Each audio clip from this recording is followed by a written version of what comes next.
mental illness has become so normalized that nobody really knows what it is anymore. Yeah. Because I want you ladies to watch this, and then I want to get your response to it. Take a look. Good afternoon, Julia. Thanks. You know my pronouns are they, them. How are you doing? Yeah. Thank you for telling me your pronouns. I use correct grammar. So the only thing I would need to refer you to is to your face would be you. But I'm not being rude. You can choose your pronouns. You can choose what you want to call yourself, but you don't get to require me to use incorrect grammar and factually incorrect things. You're not a plural. You're a one person, and you're a female person. So I will use she and her. Thank you very much. Do what you like, I guess. Well, there you are. You didn't need to tell me then, did you? Maybe I'm just making sure people know in case they're watching and they want to refer to me respectfully.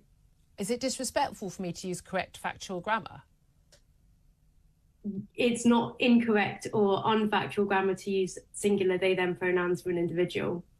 But we're here to talk about the cast review. Yeah, but you chose to bring it up. You chose to use the incorrect pronouns for me. I was chose just to use the correcting you. correct pronouns for a single woman who is appearing on my show. I'm not a single woman, though. I'm a very special non-binary trans person, as you just pointed out. I didn't really just want to point stand that out in the crowd. I didn't just point that. I introduced you as a journalist and a Virgin Radio presenter. No, just before I came on, you were talking about how people with all these labels like to be special. And I'm just making sure that everyone knows I'm special. Okay, I'm not special. I'm just a boring old heterosexual married woman. But, you know, sorry about that. We're not allowed to do that anymore. In fact, that probably does make me special now. I don't know. And and now everyone knows that you're a lunatic who just sits there. You're obviously upset, and you're just smiling like this, like there's nothing wrong with you. But there is something wrong with you. You're very insane. That's what you are. she's special. You're very insane. She's special, all right. She's special. I mean, are these people crazy? Yes, they are. Delusional? Yes, they are. Yes, they are. Deranged? Really a mental illness. They are. It's serious. They are. No, I mean, what can you say? She's And she crazy. didn't know what to say when the way was like, it's not proper English, which it's not. You're a single woman there. It's one woman, not multiple. I'm not a single woman. I'm a special trans. non-binary person. She didn't say trans, like she said non-binary. She said she said trans. Oh. non-binary trans person or something. She said. Who's like, what? But I love that woman. She said, I'm just a born heterosexual a woman. Apparently nobody does that anymore. Yeah, and it's because, again, she brought up a good point. The interviewer, nobody, no heterosexual person does that. No. We don't go on, in casual conversation or on interviews and say how we like it in the bedroom. And honestly, I think the most important thing is you're not going to get me to call you a plural when I see one. You're not going to change my language. I think she would have been okay if she said her pronouns were he, and that would have been better. But you're not going to get me to call you a they at all. Like there's no. I mean, again, mental illness has become so normalized that nobody really knows what it is anymore. Yeah. Because the medical industry certainly does. They don't want to call it out. It's just it's ludicrous. This young girl, right? She's a girl biologically. What is she? Oh, They, them. She's they, them. She's a special trans non-binary person. Yeah, she's special, and she does need help. Who just talks like this and smiles the like whole this, time. yeah. Even though she's pissed off, she has to smile. You see? I'm very pissed, but I'm gonna smile and just talk to you like this. Yeah, it's horrible. Yeah, But honestly, I think that is the way that we're gonna get out of this, you guys. It'll be over very, very soon if we just continue to shame them the way she said. No, I'm not gonna do that. Not even shame. I'm It's not just gonna be do that. reasonable. just be real. She was just Real. She, Right. Well, no, she was just like, no, sorry, not gonna do Yeah, that. but I don't think the interviewer was trying to shame or embarrass her. She was just like, no, you don't get to tell me that I can use incorrect English because it makes you feel better. I don't think she was trying to. I don't think she was trying to shame her, but yeah. she did, in my opinion, shame. And that's how we need to tell these, sorry, not playing along with the games in your head. Hey, I understand if you want to call yourself whatever you want to call yourself, that is totally fine. However, if you want to talk to me, I can't do it. What? I can't do it. I can't Yeah. call you a they. Yeah, it makes no sense. It makes no sense. So And I've tried to do that, you guys. Like seriously, like when I first moved here and people were using their pronouns, and somebody was telling me, yeah, they like to do this, they like to do that, and I was like, I said, how many people do you have on your team? Because I'm like coaching her, and she said, I know she only had one direct report, but she was like, yeah, they like to do this, and I was like, how many people do you have on your team? She was like, oh, that's her pronouns. And I was like, oh my God. And I could not do it, y'all. it's stupid. It's stupid. It's dumb. Yeah. And it's insane. Yeah. They want us all to crazy. Wow, what did he say? I want to acknowledge Big Dog. Thank you. Thank you again. He says, this is the area where my daughter has issues with me because of the pronoun word salad terms. I don't agree with. I'm 61 years old and old school grammar. I ain't got time for pronouns. Go Flock. Call her by her name. That's what I ended up doing. The girl, let's say her name was Tracy. Instead of calling her by them pronouns, I said Tracy, and I just kept calling her Tracy. And that's how you just got to find ways around it, because I mean, these people are insane. Yeah, I mean, I identify as that bitch. Yes, TD. Yeah, I mean, if it was a family member, I would just be real with them again and just say, look, you're my daughter. Exactly. I gave you that name. I know what you are. You came from me and your dad or whatever.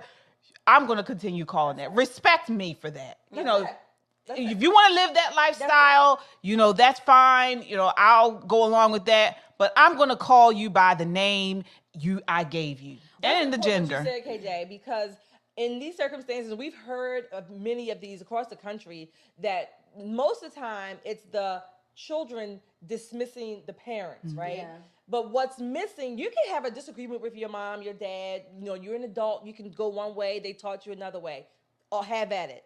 But what's missing usually is that in previous generations, there was still that respect for your mom and your dad. Mm-hmm. You still didn't curse around your mom and dad. You still, you just have just general respect. You might have done whatever you did outside of their home, but in their presence, they were still mom and dad. Wow. Yeah, wow. Yeah. And not only you, and not only did you have to respect them, but then the people that you brought around them had to respect them. So it was not a situation where you were explaining to your parents what needs to be done. No, it was the other way around. You would explain to the friend, hey, this is my mom or this is my dad, please respect them.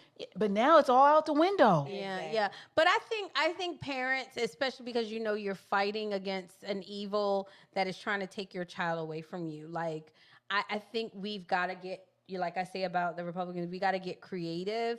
And if my child, let's say, God forbid, my child did say, hey, mom, I want to be called by this name, I would. Now, I probably wouldn't do the pronouns, but I probably would edge a little bit. But I would spend, if I could give you, Big Dog, if I can give you any advice, I would spend more time talking about the LGBTQ community and how evil the community is, and how you don't want your child, hey babe, this has nothing to do with, I just know that the end there is a death. Can you imagine you being my son or you being my daughter, and I know you're getting ready, that community is going to take you straight to hell. I don't even know I would. I don't know if I would do that. And to Big Dog again, my heart goes out to you and your daughter. I don't even know if I would do that. I would suggest, Big Dog and whomever else, I would suggest you at least try to just maintain a cordial relationship with your child. And maybe just have a one-on-one, a heart-to-heart, and say, look, like Katie said, I gave birth, mom and I, whatever, we gave birth to a girl or boy. And so can you just maybe, humor me when you're around me? Just human me. Let me know. It's hard for me to get over, that you want to be a boy or a girl now. Say something like that. I guess that would at least maybe get their attention, because they're very emotional. So you can play on that emotion. Just kind of make it your fault. I'm having a hard time understanding this, so be patient with mom and dad. Something to that degree, so you can at least maintain that communication and keep that door open. Yeah, I would not. I would not. Call my child. I mean, I would, if that's what I'm not, if that's the lifestyle that they want to live, that's not something that we taught in our household. Right. I would, say that, and they would know that. But as far as my house, as far as me, you will not tell me what to say. You will not tell me how to act. Whether they are a child or an adult, I am going to call you by the name that I gave you. I am going to respond to you by what I bore. Now if it's outside of my family, then I'm going to whatever. Because I don't care. I don't really care. I have no control, I don't know, anything right over somebody else that's not family. But if it's my family, if it's my child, no way. And respect me, like you mentioned. Right. There is no reverence. There is no longer any deference to parents, to guardians. Respect me. Yeah, that's the least you can give me. Yeah, but I don't think that they think that they're disrespecting. That's why I said, like, if it were me, you guys, and I'm just like, you almost, the reason why we don't agree with the LGBTQ community, like, let's think about it. The reason why we don't is because we know that is not God's design, and that's not a healthy lifestyle. So I love to take it back to the fact that I want you, just like any other mother, I want you to have the best. And if I know that you're doing that, I know it's not going to be the best possible life for you. And that's why I hate it. Not because I hate gays. I don't care about gay. I didn't set the rules. If I were God, y'all could sleep with whoever y'all want to. I didn't set the rules, and there's certain consequences that come along with that lifestyle that no mother would ever want put on their child. Oh, I agree with you there. And so that's why I say, like, it's not hating that they're gay. Like, I really don't. But that's with any sin. That's with any sin. I mean, right. Let's say if you have a child who is sleeping around with a married person or something, you tell them, hey, I don't agree with this, and you let them know, and then if they want to continue to do that, you continue to pray outside of your house, right? But you're not bringing that married person to my house. Right. And this is the same way. This person, if you want to be gay or whatever, do it. I will let you know how I feel about it, but you're not bringing that in my house. Yeah. And the same way, you are not going to tell me how to address my child. That's just how I would say. And then, of course, you say it in a nice way, and you try to, communicate it in a respectful way. But respect me. That's what I say. Respect me. Respect my house. Respect my role as a parent. That's what I feel like. Mm-hmm. Period. So, all right. So, we are at